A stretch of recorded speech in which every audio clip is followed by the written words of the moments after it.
بس بقى عياط فلقتينا طول الطريق، جاتك البلا في شكلك. اهدى يا توح على البيت، اهدي يا اموره. اجيب لك اكل او حاجه حلوه؟ انصر دينك يا فتحي، بس هتعمل ايه بيها بقى؟ نقتلها. اكيد الراجل مش عامل ده كله عشان نقتلها بمخك. عبير، مستني منها ايه يعني؟ هتلاعب رضوان ازاي دلوقتي يا توح؟ هجيبه وهقول له هديك البيت، ومع اول حاجه هتحصل منك في اللي قابض تمن قتلها حتى لو كلنا اموات، وهعمل كده فعلا. وهو هيوافق وهيسكت؟ هيوافق. هيوافق. رقم واحد، اول ما يلاقي البت في حضنه هيخاف عليها وهينقح عليه عرق الحنيه. رقم اتنين، التهديد بتاعنا هيخليه يفكر 1000 مرة قبل ما يعمل أي حاجة. هيجيب البت ويحطها قصاد عينيه ويسأل نفسه يا ترى هسيبها لمين؟ يا ترى هيقتلوها ولا لأ؟ ويرجع يقول لنفسه يعملوها، ما هم عملوها قبل كده. المهم دلوقتي يا فدوى، أنا عايز البت دي تختفي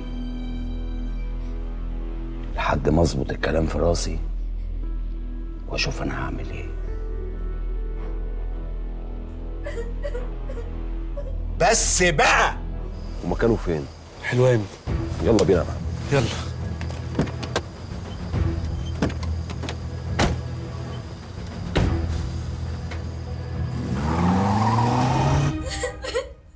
ما خلاص ياما مالك؟ زن حلوشك على وشك والمصحف. ما تهدي على البيت يا عبيد. في ايه؟ اهدي يا اختي بدل ما يطقلك عرق. ما تخافيش يا حبيبتي، محدش هيعمل لك حاجه. اطمني، احنا هنرجعك لابوكي.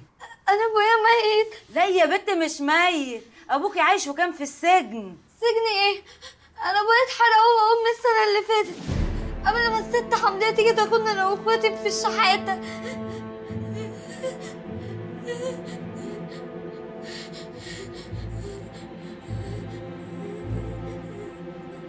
حمديه مين يا عمري؟ الراجل خدني منها واداني للراجل اللي كان بيزعقلي بره. انا عايزه ارجع للست حمديه ولاخواتي وحياة عيالك يا ست هانم. يعني الواد اسمه كيلاني وجابك من عند واحده شحاته. وانا دفعت فيك 2 مليون. الله، ده انا الواد اشتغلني يا جدعان. طب تعرفي يا اموره مكان حمديه الشحاته؟ اعرف، بس ما اعرفش من هنا. بس انتوا لو خدتوني حلوان اعرف اوديكوا. ما انا بسرح في حلوان انا واخواتي وزمايلي، وبنرجع ندي الايراد للست حمديه وبننام عندها. ناموا عندها.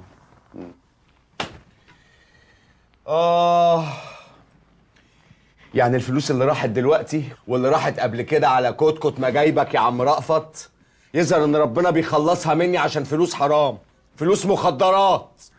انت اللي بتتسرع يا عمري. سيء عليكم النبي، انا مش ناقص نقرزه من حد، انا اللي فيا مكفيني.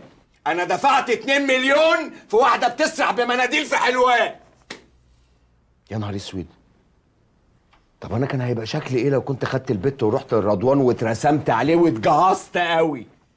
ده انا كنت هبقى رجوز الناس تتمسخر عليه العمر كله. بتضحكي يا فدوى؟ وانت شايف الحوار ما يضحكش؟ بيني وبينك الواد عايز يتسقف له. انا لو منك اروح اديه 2 مليون تانيين على حلاوه الحركه اللي عملها فيك. اهو ماله، خلي الفلوس كلها تخلص. هاخدك على حلوان توديني للشحاته اللي بتسرحك، ماشي؟ حاضر يا بيه. وادعي للي اكتشفت الحوار يا فتحي.